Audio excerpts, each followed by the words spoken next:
Mehsana Baretha line का चौड़ीकरण और बिजलीकरण हो, सुरेंद्रनगर पीपावाव सेक्शन का बिजलीकरण हो, गांधीनगर कैपिटल बरेठा मेमू जैसा ऐसी सेवा की शुरुआत हो, या फिर Gandhinagar capital Varanasi superfast express का शुभारंभ हो, इन सभी सुविधाओं के लिए गुजरात वासियों को बहुत बहुत बधाई। गांधीनगर से बनारस के बीच ये ट्रेन एक प्रकार से सोमनाथ की धरती को विश्वनाथ की धरती से जोड़ने का बड़ा काम है। भाइयों और बहनों, 21वीं सदी के भारत की जरूरत 20वीं सदी के तौर तरीकों से पूरी नहीं हो सकती और इसलिए रेलवे में नए सिरे से रिफॉर्म की जरूरत थी। हमने रेलवे को सिर्फ एक सर्विस के तौर पर नहीं बल्कि एक एसेट के तौर पर विकसित करने के लिए काम शुरू किया। आज इसके परिणाम देखने को मिल रहे हैं। आज भारतीय रेलवे की पहचान, उसकी साख बदलने लगी है। आज भारतीय रेल में सुविधा भी बढ़ी है, स्वच्छता भी बढ़ी है, सुरक्षा भी बढ़ी है और स्पीड भी बढ़ी है। चाहे वो इंफ्रास्ट्रक्चर का मॉडर्नाइजेशन या नई आधुनिक ट्रेन हो, इस तरह के कितने ही प्रयास ट्रेनों की स्पीड को बढ़ाने के लिए किए जा रहे हैं। आने वाले दिनों में जैसे ही डेडिकेटेड फ्रेट कॉरिडोर शुरू हो जाएंगे, ट्रेनों की स्पीड और बढ़ेगी। तेजस और वंदे भारत जैसी आधुनिक ट्रेनें तो हमारे ट्रैक पर चलने भी लगी हैं। आज ये ट्रेनें यात्रियों को एक नया और अद्भुत अनुभव दे रही हैं। विस्टाडोम कोचेस का वीडियो भी आपने सोशल मीडिया पर जरूर देखा होगा। जो लोग स्टैच्यू ऑफ यूनिटी गए होंगे उन्होंने इसका लाभ भी लिया होगा। ये coaches ease and feel of journey को एक नए आयाम पर पहुंचाते हैं। ट्रेन में चलने वाले सभी लोग अब ये भी अनुभव कर रहे हैं कि हमारी ट्रेनें, हमारे प्लेटफॉर्म्स और हमारे ट्रैक्स पहले से कितनी साफ रहने लगे हैं।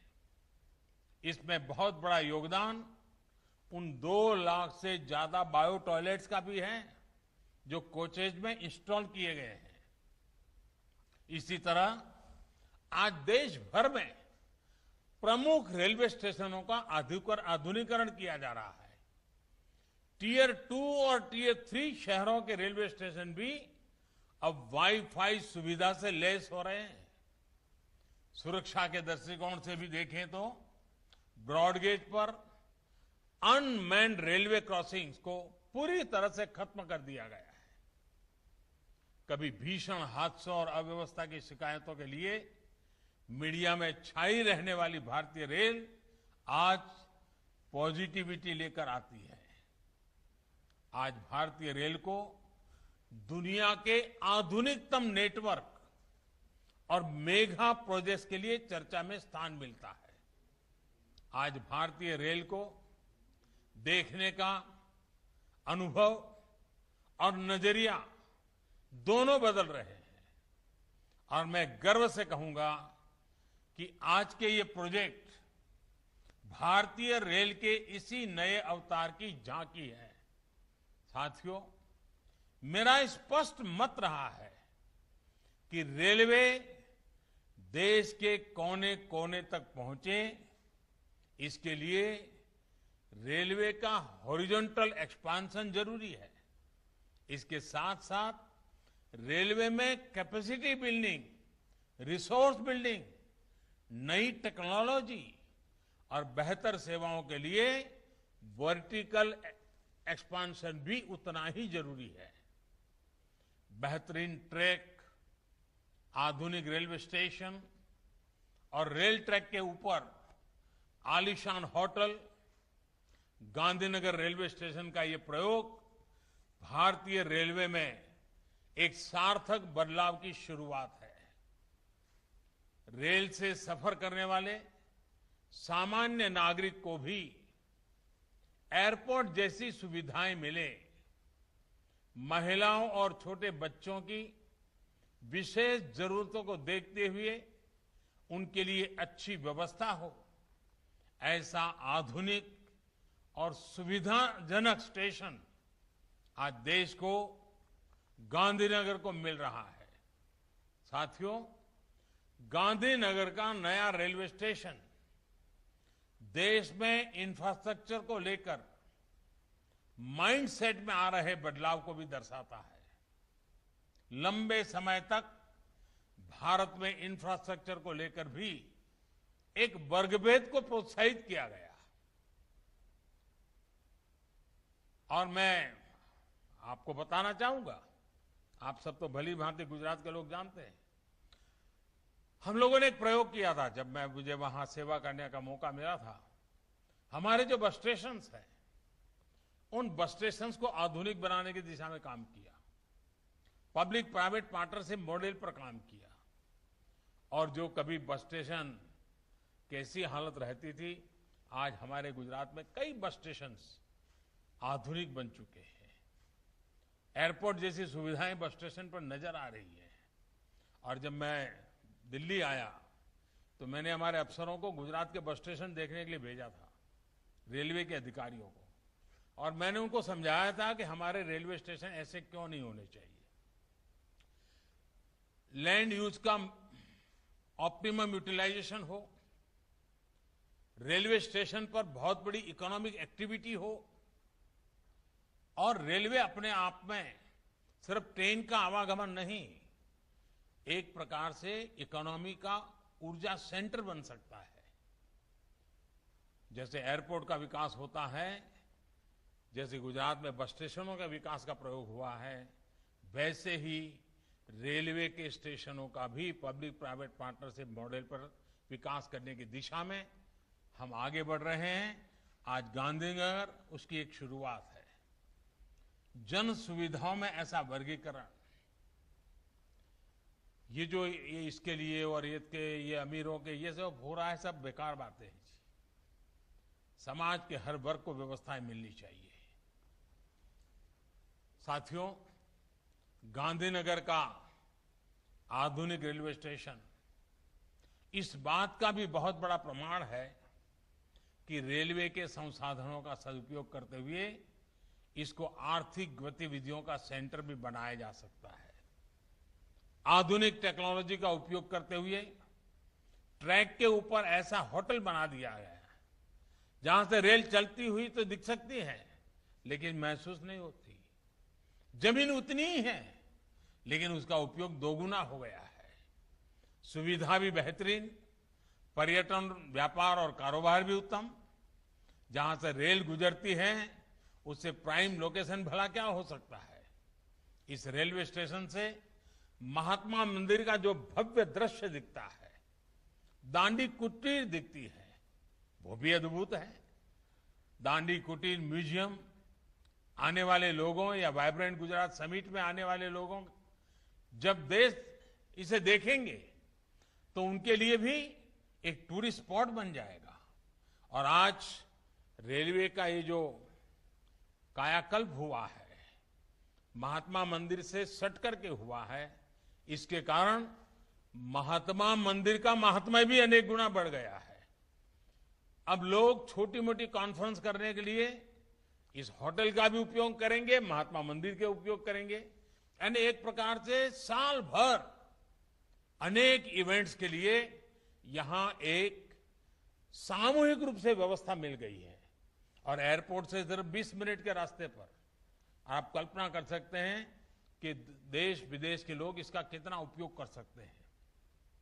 भाई और बहनों, कल्पना कीजिए पूरे देश में रेलवे का इतना बड़ा नेटवर्क है, इतने अधिक संसाधन है, इस तरह की कितनी संभावनाएं उसमें छिपी हुई है।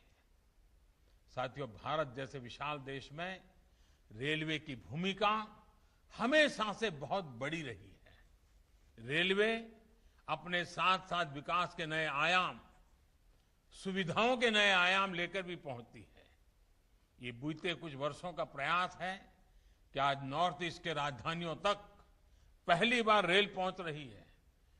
तो बहुत जल्द श्रीनगर भी कन्याकुमारी से रेल माध्यम से जुड़ने वाला है। आज वड़नगर भी इस एक्सपांशन का हिस्सा बन चुका है और मेरी तो वड़नगर स्टेशन से कितनी ही यादें जुड़ी हुई है। नया स्टेशन वाकई बहुत आकर्षक लग रहा है। इस नई ब्रॉडगेज लाइन के बनने से वड़नगर मोढेरा पाटन हेरिटेज सर्किट अब बेहतर रेल सेवा से कनेक्ट हो गया है।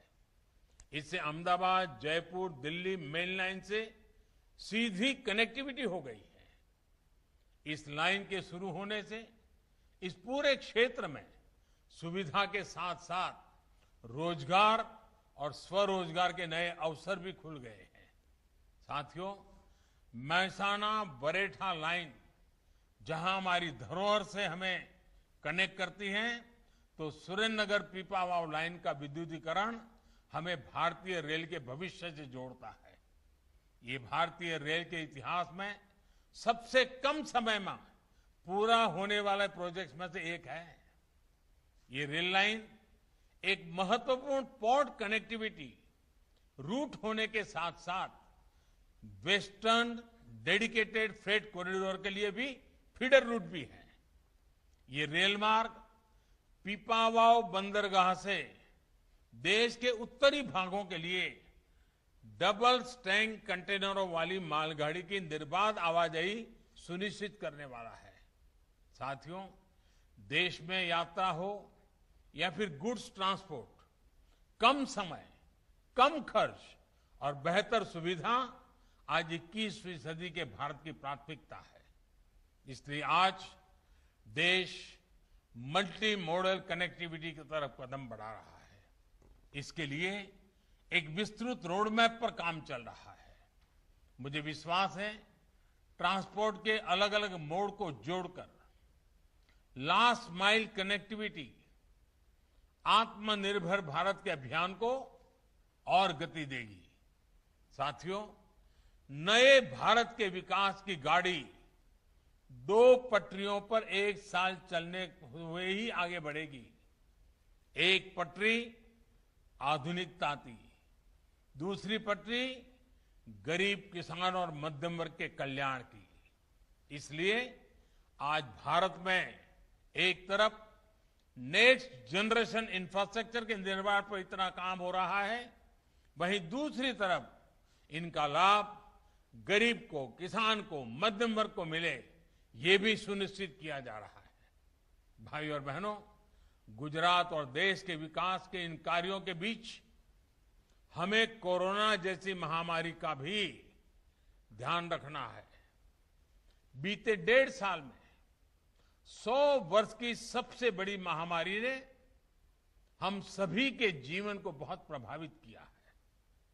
कोरोना संक्रमण ने अनेक साथियों को असमय हमसे छीना है, लेकिन एक राष्ट्र के रूप में हम पूरे सामर्थ्य से इसका मुकाबला कर रहे हैं। गुजरात ने भी बहुत परिश्रम के साथ संक्रमण की गति को बढ़ने से रोका है। अब हमें अपने आचरण से और टेस्टिंग, ट्रैकिंग और ट्रीटमेंट और टीका के मंत्र से कोरोना संक्रमण की दर को नीचे ही रखना है। इसलिए बहुत सावधान और सतर्क रहने की जरूरत है। इसके साथ ही हमें वैक्सीनेशन की प्रक्रिया को निरंतर तेज करना आवश्यक है। मुझे खुशी है कि गुजरात 3 करोड़ टीकों के पड़ाव पर पहुंचने वाला है। केंद्र सरकार ने टीकों की उपलब्धता से जुड़ी जो जानकारी पहले ही साझा करनी शुरू की है, उससे गुजरात को वैक्सीनेशन सेंटर स्तर की रणनीति बनाने में मदद मिली है। सभी के प्रयासों से टीकाकरण से जुड़े अपने लक्ष्य को हम तेजी से हासिल कर पाएंगे। इसी विश्वास के साथ एक बार फिर से नई परियोजनाओं के लिए आप सबको बहुत बहुत बधाई, धन्यवाद।